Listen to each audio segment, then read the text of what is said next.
Hello everyone, Assalamu alaikum. This is Abu Ahmed Chaudhary and welcome to AMI chemistry class. So today we are gonna start a new chapter that is chapter 2.01. So let's not delay anymore and let's begin. So today our chapter is chapter 2.01 and the topic of the name of the chapter is why compounds form. So please write on your copy and give the chapter number and then write the chapter name why compounds form. তো আজকে শুরু করার আগে main টপিকটা আজকের কথা শুরু করার আগে আমি একটু প্রিভিয়াস ক্লাসে কিছু রিভিশন দেওয়াবো যে প্রথমে আমরা একটু রিভিশন দিই যে কম্পাউন্ড জিনিসটা কি. As we have learned in the previous classes that what is a compound, today I'm not gonna explain what is compound or what is element or what is that or what is those. I'm just gonna give a short review of what is a compound. Only that thing.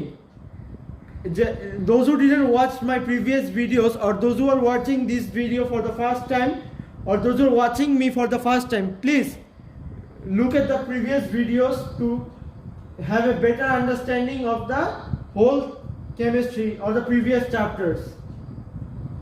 I have explained in the previous chapters that what is a compound. So before starting, let's give a small review. So what's a compound or what is a compound? Compound is a material formed by chemical bonding of two or more chemical elements. Compound is a material formed by chemical bonding of two or more chemical elements. এখানে যদি জিজ্ঞাসা করতো what is compound অথবা what is a compound একই বিষয় অথবা হ্যাঁ এইটাই লিখতে হবে যে compound is a material formed by chemical bonding of two or more chemical elements. Let me write it. Here, compounds are materials chemically bonding. Compounds are materials or compound is a material. As it has asked us one thing that what is a compound, we are gonna write like this that compound is a material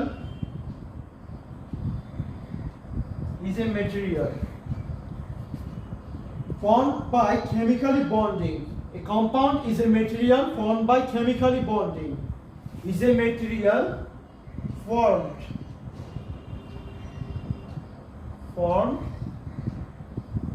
by chemically bonding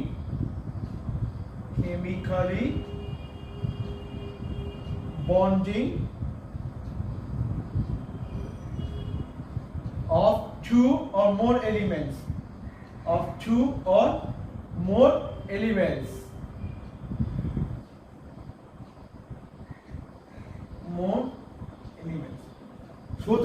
সোজা বাংলায় অথবা সোজা ভাষা যদি বলা হয় compound হচ্ছে সেরকম মেটেরিয়াল অথবা সেরকম জিনিস যেটা দুইটা অথবা তার অধিক এলিমেন্টের মধ্যে একটা কেমিক্যালি বন্ডিং তৈরি করে, একটা কেমিক্যালি রিলেশনশিপ তৈরি করে, একটা আন্তরিকতা তৈরি করে। সেই আন্তরিকতার কারণে তাদের যে বন্ডিংটা হয় সেই বন্ডিংটা হয়ে যায় একটা মলিকিউল ফর্ম করে, সেটাকে আমরা compound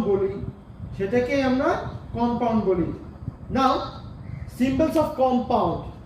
We have seen symbols of compound in the previous chapters, but no problem. I'm going to show in this chapter also. The symbols of compounds are like NO2, CO2, H2O, SO4, C2H5OH. These all are some examples of symbols of compound. So let's learn.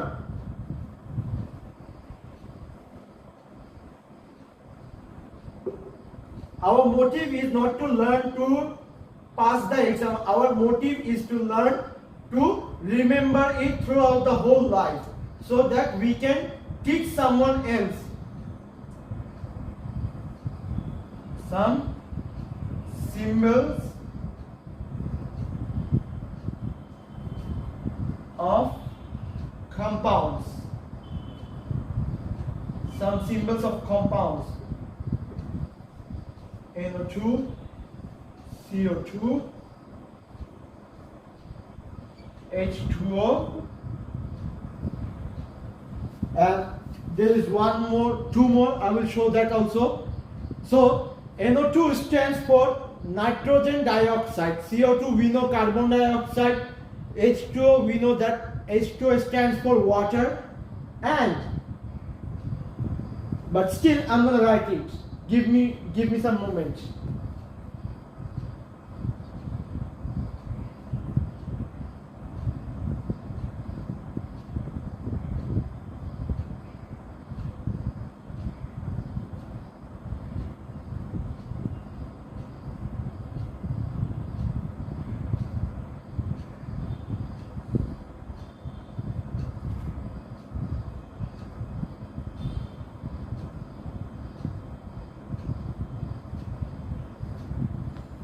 So please write it.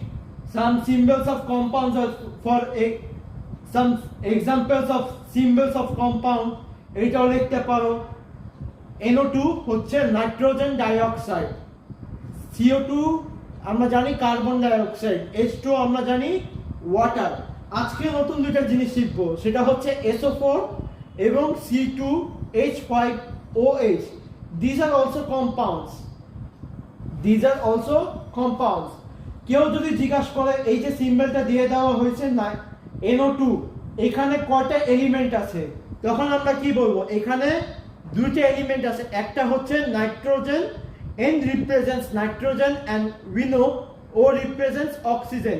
তাহলে এখানে আমাদের বলতে হবে কয়টা element আছে? দুইটা element আছে।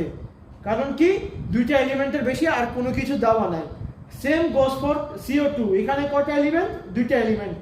Same goes for H2O, এখানে কয়টা এলিমেন্ট? দুইটা এলিমেন্ট, একটা হচ্ছে হাইড্রোজেন এলিমেন্ট আর একটা হচ্ছে অক্সিজেন এলিমেন্ট। দুইটা গ্যাস মিলে দেখো, হাইড্রোজেনও গ্যাস অক্সিজেনও গ্যাস, দুইটা গ্যাস মিলে পানি তৈরি করলো। কার্বনও গ্যাস অক্সিজেনও গ্যাস, দুইটা গ্যাস মিলে কার্বন ডাইঅক্সাইড তৈরি করলো, যেটা আমরা প্রত্যেক সময় এক্সহেল করি। when we inhale carbon dioxide also. So but from that carbon dioxide our body uses the oxygen only and gives out the carbon dioxide which plants inhale and they make food for themselves. That's biology, but we are not going to learn biology now. We are going to learn chemistry. Now for the next two symbols or next two examples of the symbols.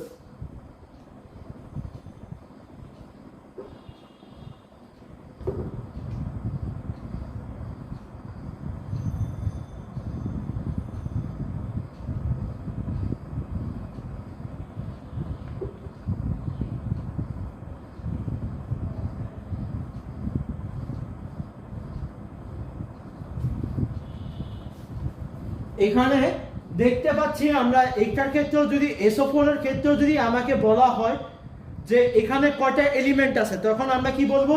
এখানে আমাদের আছে দুইটা element. কারণ কি এখানে S represent করতেছে sulphur এবং O represent করতেছে oxygen. As S is representing sulfur and O is representing oxygen, there are no more elements in this compound. There are only two elements. But see the next one. If someone asks you that how many elements are there in C2H5OH, we are gonna say only 3. Why? There are as we know, C represents for carbon, H represents for hydrogen and O represents for oxygen. আমরা এখানে যে OH এর সাথে যে H টা আছে সেটাকেও hydrogen হিসাবে গণনা করতেছি, সেটাও হাইড্রোজেন এলিমেন্ট ছাড়া আর কোনো কিছু, মানে হাইড্রোজেন থেকে এটা হিলিয়াম হয়ে যায় নাই, সোজা কথা। মোট কথা একটা হাইড্রোজেনই আছে। এখন যদি বলা হয় এইখানে তোমার কয়টা অ্যাটম আছে, find the number of atoms, তাহলে এখানে আমাদের বলতে হবে সালফারের একটা অ্যাটম আছে, অক্সিজেনের 4টে অ্যাটম আছে, তাহলে আমার টোটাল 5টা অ্যাটম আছে সালফিউরিক অ্যাসিডের মধ্যে, সালফিউরিক অ্যাসিড কম্পাউন্ডটার মধ্যে অথবা এটার সিম্বলটার মধ্যে অথবা এটা ফর্মুলা বলা হয়, ফর্মুলাও বলা যায়, এটা যে ফর্মুলাটা অথবা সিম্বলটা আছে সেই সিম্বলটার মধ্যে আমার 5টা অ্যাটম আছে, 5টা অ্যাটম দেখতেছি আমি, 5টা অ্যাটম দেখতেছি। In this symbol of the compound we are seeing 5 atoms. Remember, if you ask for elements you should only consider sulfur, oxygen, and if you ask for atoms then at the number of the elements, যেমন এখানে at the number of the elements বুঝাতে কি বলতেছি, এটা বলছি যে এখানে দেখতে পারছো তোমরা যে অক্সিজেনের 4টা অ্যাটম আছে আর সালফারের একটা, তো 4 যোগ 1 হচ্ছে 5। এখানে আমরা করব কি, আবার নিচেরটা C2H5OH এর ক্ষেত্রে নাম্বার অফ অ্যাটমস এর কথা যদি জিজ্ঞাসা করে তাহলে আমরা দেখতেছি কি কার্বনের 2টা অ্যাটম আছে, আমরা প্রথমে 2 ধরে নিলাম, 2। হাইড্রোজেনের কয়টা আছে, 5টা দেওয়া আছে। আবার OH হচ্ছে, OH কে আমরা সাধারণত হাইড্রো অক্সাইড বলি, হাইড্রো অক্সাইড OH এর সাথে একটা H আছে, তার মানে হাইড্রোজেনের 6টা অ্যাটম আছে, হাইড্রোজেনের 6টা অ্যাটম আছে, অক্সিজেনের একটা অ্যাটম আছে। তো 2 + 6 which is 8, 8 + 1 that is 9. So the number of atoms in C2H5OH is 9. তো সেটা আমাদের কনসার্ন না, তারপরে এটা তোমাদেরকে আরো পরে যাই শিখাইতো, কিন্তু আমি এটা খালি জানানোর জন্য বলে দিলাম। তো SO4 is equals to sulfuric acid, SO4 equals to sulfuric acid,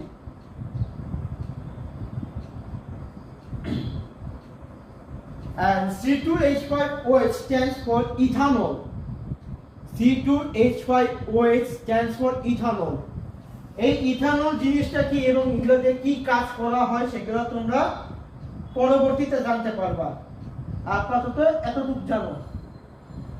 C2H5OH K ethanol বলা হয়, SO4 কে সালফিউরিক অ্যাসিড বলা হয়। These are the two new things. আর এটা সবাই জানতো যে NO2 কে নাইট্রোজেন ডাইঅক্সাইড বলে, CO2 কে কার্বন ডাইঅক্সাইড বলে,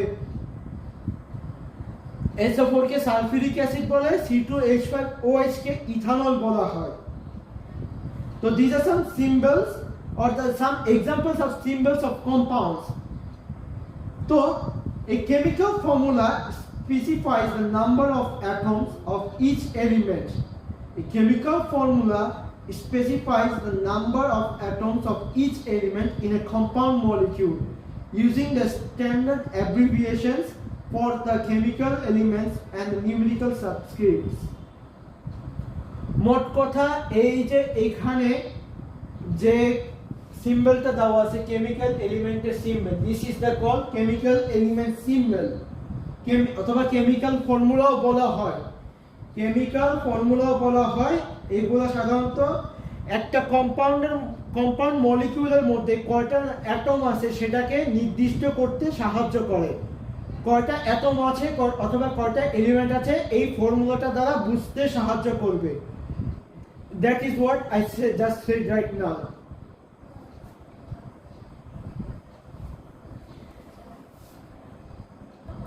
আমি যা বললাম সেটা তোমরা নিজেদের হিসাবেও সাজায় লিখতে পারো যে কিভাবে তোমরা লিখবা, বাট তোমরা আমারটাও আবার লিখতে পারো। তা আমি লিখে দিচ্ছি, এখন লিখে দিব সেই জিনিসটাই, তোমরা চাই এটা খালি পড়ে মনে রাখবা, এটা মুখস্থ করার কোনো প্রয়োজন নাই।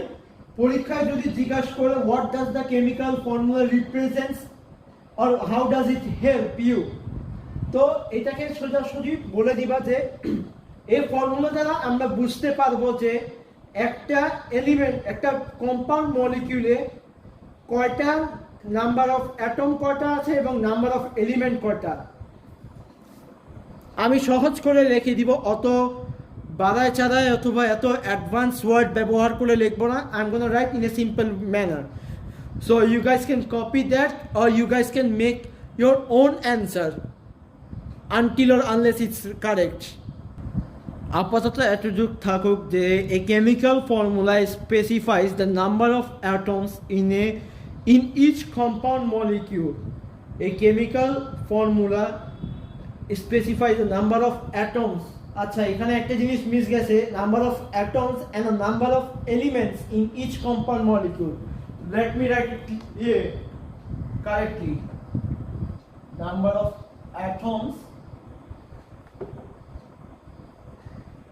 and number of elements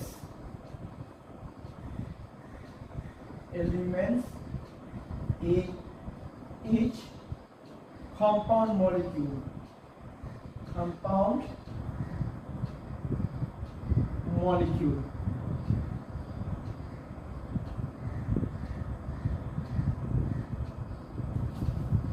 তো এটাকে এইভাবেই দেখো যে এই chemical formula specifies the number of atoms and the number of elements in each compound molecule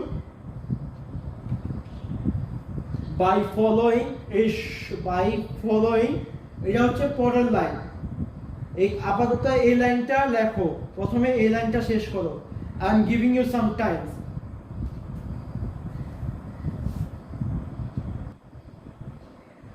এটা আইদার লিখে নাও না হলে পরে স্ক্রিনশট নিয়ে নাও, পরে লিখে নিবা। তো I think that's enough keeping it. Now I'm going to write the second part of the answer. Either take an essay or please write it. So the second part will be that in a chemical formula specifies the number of atoms and the number of elements in each compound molecule in a short form of word under a character or written thing. বুঝছো, মানে short করে দেখায় compound molecule। দাঁড়াও, a chemical formula specifies the number of atoms and the number of elements in each compound molecule in a খালি আরেকটা line লিখে নিবা, প্রথম থেকে আমি মুছে দিই। in a short form of words, in a short form of words, in a short form of words, in a short form of words, full stop। এটাও লিখতে পারো, অথবা আমি যা বললাম যে এটা মানে এটাকে কেমিক্যাল ফর্মুলাগুলো কি করে, কেমিক্যাল ফর্মুলাগুলো একটা একটা কম্পাউন্ড মলিকিউলের মধ্যে নাম্বার অফ অ্যাটমস কয়টা আছে এবং নাম্বার অফ এলিমেন্টস কয়টা সেটা বাছাই করতে সাহায্য করে, মানে সেটা সন্ধান করতে সাহায্য করে। এবং সেটা করে কিভাবে, একটা শর্ট ফর্ম অফ ওয়ার্ডস দ্বারা। In a short form of words, এই শর্ট ফর্ম অফ ওয়ার্ডসগুলো কি, SO4, NO2, CO3, CO2, H2O, C2H5OH। instead of showing যে তোমার ethanol, ethanoic acid, sulphuric acid, hydrochloric acid, এগুলোর বদলে H2O, তারপর HCl, SO4, NO2, C2H5OH, এরকম করে দেখানোকেই শর্ট ফর্ম অফ ওয়ার্ডস বলা হয়েছে। তো আমরা জানি যে নোবেল গ্যাস হচ্ছে আনরিঅ্যাক্টিভ, ওরা কারোর সাথে রিঅ্যাক্ট করবে না, ওরা হচ্ছে পুরো সম্পূর্ণ তারা পুরো পিরিয়ডিক টেবিল তাদেরকে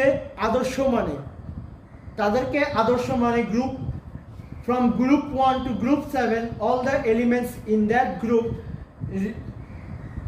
idealize the group 8 elements. They want to be like the group 8 elements, as the group 8 elements are totally unreactive. Let me write it to make you guys understand more better.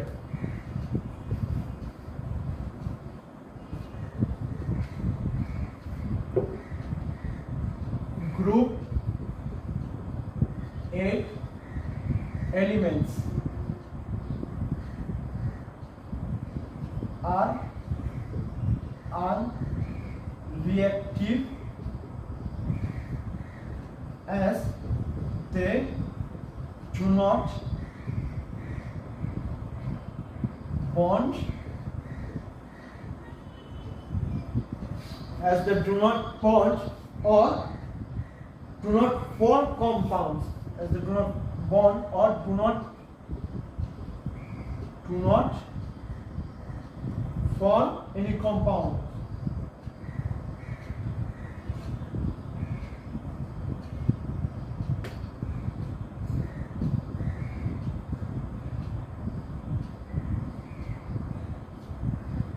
কেউ যদি জিজ্ঞাসা করে why group 8 elements are unreactive, group 8 elements গুলো কেন unreactive, কারণ তারা কোনো কারোর সাথে বন্ড করে না অথবা কারোর সাথে কোনো কম্পাউন্ড ফর্ম করে না।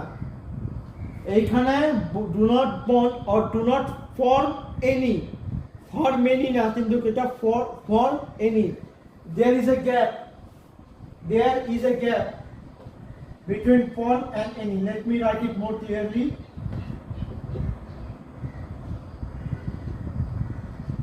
Form any. এখন একটু বেশি গ্যাপ হয়ে গেল, তারপরেও আশা করি বুঝতে পারবা।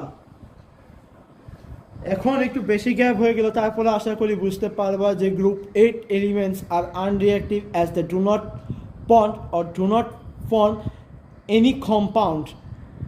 এখন বুঝাই যে তারা কি জন্য ফর্ম করে না অথবা কি জন্য বন্ড করে না। তারা ফর্ম অথবা বন্ড করার জন্য ইলেকট্রন, তোমার বাসা সাপোজ একটা ক্লাসরুমে মাত্র একজন আছে, সেই ক্লাসরুমের ক্যাপাসিটি, একটা রুমের ক্যাপাসিটি 20 জন মানুষ থাকতে পারবে, কোনো গ্যাদারিং ছাড়া 20 জন মানুষ থাকতে পারবে আরামসে। এখন সেই রুমটার মধ্যে খালি একজন মানুষ আছে, তো এটার মানে আরও 19 জন মানুষ ভিতরে ঢুকতে পারবে। এই 19 জন মানুষ যদি ঢুকে যায়, ওই রুমের ভিতরে ঢুকে যায়, আর কিন্তু কোনো মানুষ ঢুকতে পারবে না সেখানে, কারণ কি ঢুকলে গ্যাদারিং হবে। সেম ওয়েতে চিন্তা করো, গ্রুপ 8 এলিমেন্টসে তোমার ওদের লাস্টের আউটার শেল ফুল থাকে, 8টা ইলেকট্রন থাকে ওদের লাস্টের আউটার শেলে। তো এই কারণে তারা কোনো সময় রিঅ্যাক্টও করে না, তাদের কোনো যায়ও আসে না, কোনো বন্ডও তারা ফর্ম করতেছে না, তারা একলা আছে, সুখে শান্তিতে আছে। তাদের কারোর সাথে বন্ড করতে হইতেছে না, কারোর সাথে কোনো কিছু করতে হইতেছে না, একলা বাস করে সুখে শান্তিতে বাস করে, কারো ধারও ধারে না, কারো ধার ধারে না তারা। Now I'm writing the reason, please write the reason. As they have full number of outer shell electrons.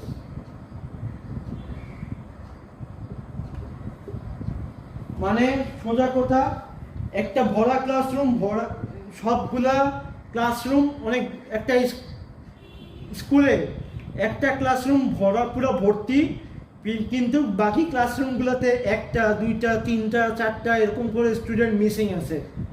খালি একমাত্র ওইটাই এমন একটা সেকশন, যে সেকশনে ছাত্রগুলো খুবই ভালো, ছাত্রছাত্রীরা খুবই ভালো, কোনো সময় অ্যাবসেন্ট দেয় না, তো তারা 100% অ্যাটেন্ডেন্স তাদের আছে, এই কারণে তাদের ক্লাসে কোনো জায়গা নেই। কিন্তু বাকি সেকশনগুলোর ছাত্রছাত্রী খুবই খারাপ, তারা খালি ফাঁকি মারে, ফাঁকিবাজ কতগুলা, এই কারণে ওদের এখানে গ্যাপ আছে। তো এই হিসাবে কেমিস্ট্রি থেকে তোমার কেমিস্ট্রি, ফিজিক্স, বায়োলজি সব কিছু, বায়োলজিতে আসলে সব কিছু মুখস্থ, কোনো নিজস্ব কনসেপ্ট হিসাবে নাই, কিন্তু এই যে কেমিস্ট্রি এবং ফিজিক্স, সেটাকে তুমি একটা কনসেপ্টকে প্রথমে বোঝার চেষ্টা করো, সেটাকে পড়ে কি বলতে চাইছে সেটা চিন্তা করে সেটাকে তুমি নিজের স্বাদ হিসাবে সাজাও।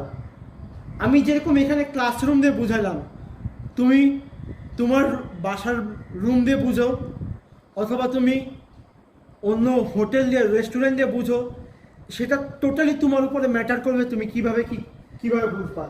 তো আজকের জন্য এতটুকুই, নেক্সট ক্লাসে ইনশাআল্লাহ বাকিটুকু বোঝানো হবে। সো আল্লাহ হাফেজ, আসসালামু আলাইকুম।